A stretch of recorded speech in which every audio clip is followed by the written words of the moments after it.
Welcome back, ladies and gentlemen, to Great Decisions. We begin the second half of this 8-lecture class by turning our attention to politics in Latin America, with a particular focus on democracy development and recent elections. There are three main considerations that we will take before considering U.S. foreign policies towards the region. We'll look at Latin America before the emergence of democracy. We'll consider Latin American political tides, and then finally we'll take a look at contemporary elections. Globally speaking, democracy has risen in a series of waves. The first wave happened shortly after World War I with a sharp uptick in the number of democracies. There was a second wave after the Second World War, and then finally a third wave occurred in the aftermath of the Cold War. The trend in waves of democracy looks something like this. A major event occurs. It could be something profoundly bad, like a world war, or something quite good, such as the peaceful end of the Cold War that leads to a rise in democracy, a democratic wave. Then there is a crest, followed by decline. As we look at the world democratically speaking, and categorizing countries by the degree of democracy, we do note a couple of troubling trends in our hemisphere. Mexico has been downgraded lately from a flawed democracy to a hybrid regime, and the United States has suffered 5 consecutive downgrades in its democratic status. Once a full democracy, according to The Economist, the United States is now a flawed democracy. Looking more specifically at Latin America and where it stands in these global waves of democracy, it was in the late 1980s and through the early part of the 21st century that most of the countries of Latin America and the Caribbean transitioned from authoritarianism to a democracy. If we were to create a hierarchy of democracies south of the border, without doubt, Costa Rica and Uruguay are at the top, impressive in their democratic systems.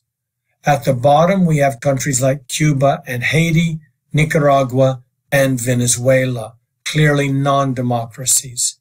And then most of the other countries in the region, including Mexico, are either flawed or hybrid democracies. We begin by looking at Latin America pre-democracy, and that, of course, is the era of colonization. The Europeans arrived, most notably the Iberians, Spain and Portugal, and came to dominate most of the region in search of cheap labor and also exportable resources. When the Napoleonic campaigns began in early 19th century Europe, the countries that dominated Latin America were gravely weakened. They prioritized the war in Europe over their colonial possessions in our hemisphere.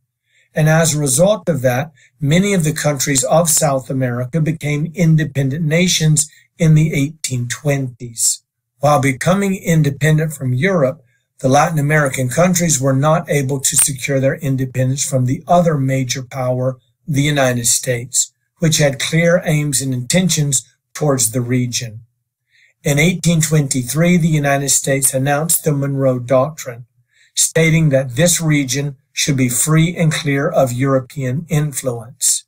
By 1904, the Roosevelt Corollary regarded the region as one where the U.S. had the right to intervene militarily as necessary to preserve our interests. So what is it about American interventions? Nicaragua alone was invaded 9 times by the United States in the 1900s. Other countries also were targeted. One of our purposes was to attain great power status. A great power is a particularly large and impressive country that wins most of its military battles and defines its interests continentally, if not globally. It is also a power that is accepted into the Great Power Club by other members of that club. In order to gain entrance, the United States believed it needed to dominate the region of the Western Hemisphere. We break through in 1898 by defeating Spain in the Spanish-American War and attaining great power status. To establish regional dominance was certainly one of the principal aims, of U.S. interventions in the region, to secure allies in governments across South America and the Caribbean, and finally to prevent European intrusions moving forward. When we look at Latin America today and ask them basic questions, where is the most influence coming from? Is it the United States? Is it China or some other? The United States is still the one most point to. We are the dominant influence in the region, but look at how quickly China has emerged. It's now number 2 in ranking and closing in on the United States. A few years ago, a great decision was China in Latin America, where we focused exclusively on Chinese investments, loans, and political inroads in Latin America and the Caribbean. We asked Latin American citizens, who do you trust more? And while the United States is still number 1 at 56, look at how close on a scale of 0 to 100, the members of Latin America look at China. They view it as being as trustworthy nearly as the United States. And finally, we ask countries in Latin America, what is your role model? How would you like your country to develop both politically and economically? Again, on a scale of 0 to 100, the United States barely breaks 30 in a single country in the region. That, of course, is our southern neighbor, Mexico. Most other countries have very little faith in the American political and economic model. The transition to democracy in Latin America is thoroughly impressive. If we go back to the late 1970s, there are only a handful of countries, marked here in blue, that we would label as democratic. By 2000, almost every country in the region was viewed as democratic, with Mexico in 2000 joining the club for the first time. The political tides of Latin America have changed over the decades. We've seen a red tide after World War II, followed by a black tide, a pink tide in the 1990s, and now today we see political decay, declining democratic status, and what is referred to as a gray tide, as reflected in national elections. We begin with the red tide. That, of course, represents communism, and the primary advocate of that early on was Fidel Castro of Cuba. Castro led a peasant movement similar to what we saw in China in 1945 under Mao. He rejected the elites that ran the show in Havana that invited the Western investors and property owners. He sought at the center of his political platform social justice for all Cubans. The red tide that began with Castro did spread to places like Nicaragua, and as it did, we viewed those nations as proxies of the Soviet Union because the red tide occurred within the context of the Cold War struggle. As a result, we directed ranging military, political, economic, and intelligence pressure on those governments. We saw them as adversaries, and we sought regime change in those countries. The red tide, and America's response to it, resulted in the black tide of Latin America. The black tide of Latin America is associated with brutal and repressive authoritarian regimes, governments that were closely aligned to and supported by the United States, because we prioritized the struggle against communism over desires for democracy and social justice in the region. Having said that, the close alliance to the United States led to economic growth in most of those authoritarian regimes, which allowed them to stay in power for sustained periods of time. Third, we have the pink tide that occurred after the Cold War ended, where Latin America became democratized and immediately turned to the political left. Center-left and far-left candidates were successful in national elections. And because of that, we saw a more progressive and socialist agenda pursued. Many of the leaders of the pink tide, however, became rather rich and authoritarian over time. All power, Lord Acton reminds us, tends to corrupt, but absolute power corrupts absolutely. We saw that happening in the liberal movements in Latin America. Nowhere was it more evident than in Evo Morales in Bolivia. He was a poor cocoa leaf farmer. He was a social engager and activist. He became the president of Bolivia in 2006 and remained there until 2019. And while he advocated for the poor and pursued policies that would promote universal education, land rights, and economic opportunity, he benefited greatly from his position in power. When he stepped down, he had a net worth of $185 million. The people of Latin America see through this. They hear the words that they want to hear, namely social justice and opportunity for all, but they also witness the rapid concentration of wealth in the hands of those at the top. The gray tide is the most recent wave in Latin America, and while it's not the most troubling, clearly the red tide and black tide were more devastating for the region, it does have ominous implications moving forward. Because the gray tide is synonymous with public disenchantment with politics. People are losing faith in the political order and in democracy. They are growing gravely tired of the violence that's happening on their city streets, and they want a firm hand in office that can calm affairs at home and promote the interest of a stable country moving forward. And this means they're moving away from democracy. What we're seeing happening in Latin America with the gray tide is the decline of democracy that is synonymous with other waves of democracy, globally speaking. The four tides of Latin America. The red tide is now gone. The pink tide led to the gray tide, which now seems to be reverting back to something akin to the black tide. Strong authoritarian leaders in place. So what's wrong with Latin America? What is hampering the region's democratic trend line? Low levels of public support in elected officials is first among all others. Then there are the anchors of history that just prevent Latin America from moving forward on the political spectrum. Those anchors include concentrations of power, militaries that are willing to jump in, overthrow democratically elected leaders as necessary, and low public participation in the political system. Income inequality is a major obstacle to democracy.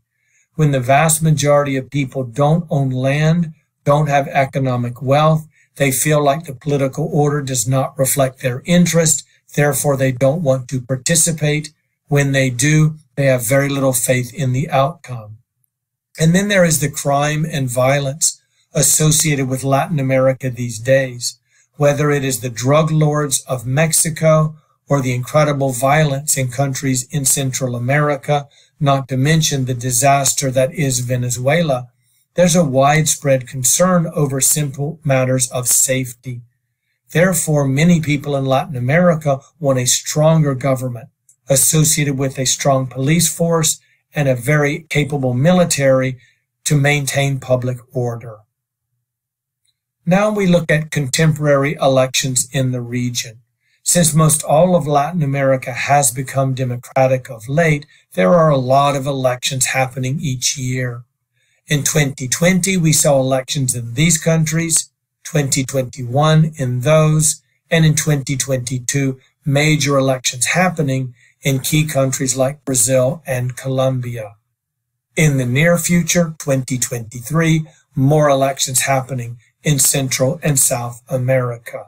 In 2024 and 25, other elections will be happening. So there's a constant turnover of national government in Latin America.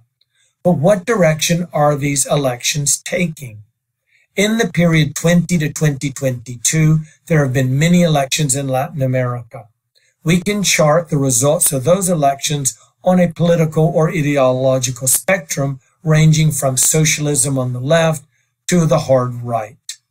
3 elections have resulted in centrist candidates, while a full 8 elections in Latin America over this short time period have resulted in leftist governments taking power. Chile, which turned left in its recent election, has made an abrupt U-turn, turning on its new guard.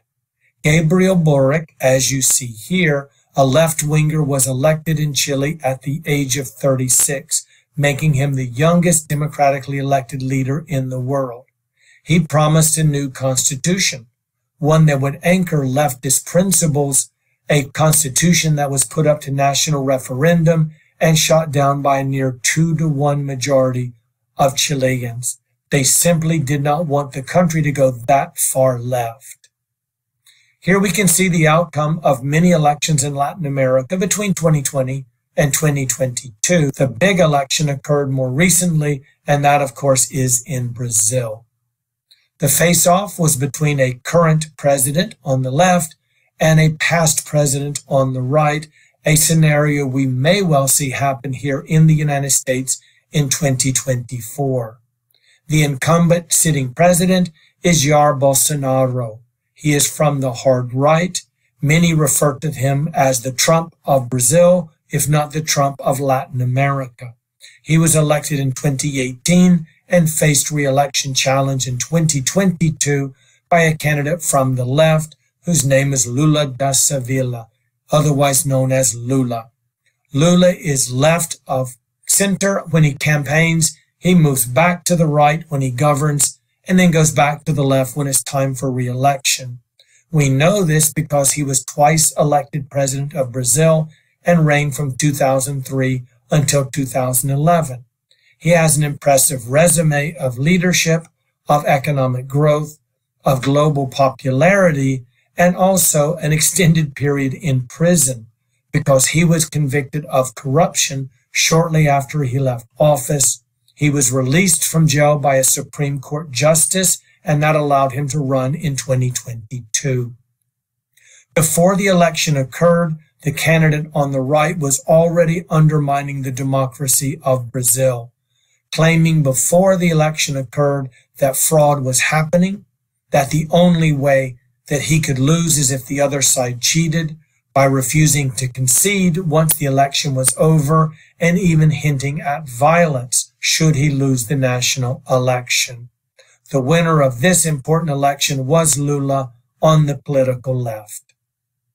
So we add one more election to our ideological spectrum. Brazil goes there. However, as noted earlier, since Lula very often governs from the center, it's pretty safe to put Brazil in this category.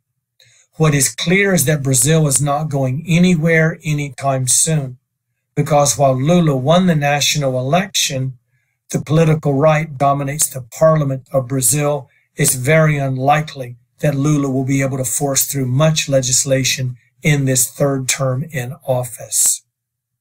We now turn our attention to U.S. foreign policy towards the region, and we do so by recognizing not all issues fall into the same category. There are those issues that we can do very little to change, namely the outcome of Latin American elections. But then there are issues where we can promote change. We can change our policy and improve our position in the region, and in so doing, our perception in Latin America may well improve. It is clear that we're in a battle for this region's heart, not only South and Central America, but the Caribbean as well. China has targeted our hemisphere. It provides enormous amounts of development loans, gifts to countries, and political support if they will either provide access to their resources, such as lithium or oil or natural gas, or if they don't have natural resources, many countries in the Caribbean qualify here, those countries will vote with China in international organizations such as the United Nations. We as a nation cannot take this hemisphere for granted. James Reston, the famous New York Times editor and writer, once noted, Americans will do anything for Latin America except read about it. We need to change that behavior. We should study Latin America, learn about Latin America, understand its interests, its priorities, and its concerns, and alter our foreign policy in ways that change their perception of us. We cannot simply assume that China's rising clout in the region will decline. we must be proactive and win the battle for the hearts and the minds of the Latin American populations. So let's focus now on areas of policy that we can change. One of them is Cuba. We have sanctioned Cuba for more than 60 years. Almost no one in the world agrees with us or even understands why we do so. Our two neighbors, Canada and Mexico, wholeheartedly reject our approach to Cuba. The main reason our sanctions failed there is that other countries aren't joining us. But it's deeper than that. The goal of the sanctions in Cuba is not simple policy change from Havana, but regime change. We wanted the Castros gone. Today they are, but the Communist Party of Cuba still reigns supreme, and so our sanctions continue unabated. U.S. policy towards Cuba hurts our relationship with all of Latin America and the Caribbean, and it pays virtually no dividends, geostrategically, economically, or otherwise. Next is Brazil, a country that we had very close relationships with for the past 4 years. Now with the change to Lula, that may alter. Brazil is such a large and influential country, we should do everything in our power to remove many of the wrinkles in the fabric of the relationship. There's no logical reason for requiring Brazilians to have visas to enter the United States, and of course they counter that by requiring Americans to purchase costly visas to enter Brazil. It's such a minor issue, but it undermines the ability of both populations to travel to the other and engage in people-to-people exchanges. The plight of migrants is a very real sore spot.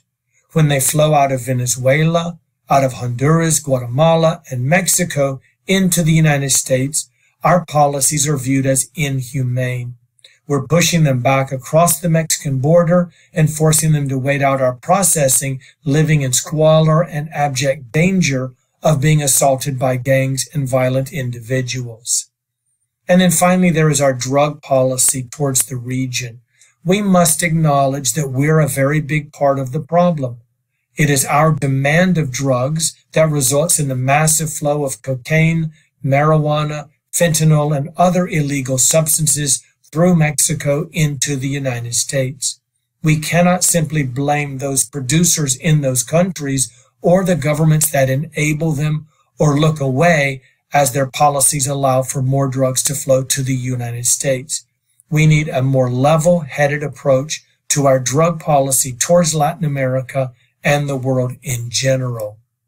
Shoring up these 4 areas would improve America's perception in Latin America and perhaps make us the role model that we really should be in this hemisphere. With that, I thank you again for joining me in this Great Decisions Masterclass. In week number 6, our attention turns to global famine. Stay engaged and make great decisions.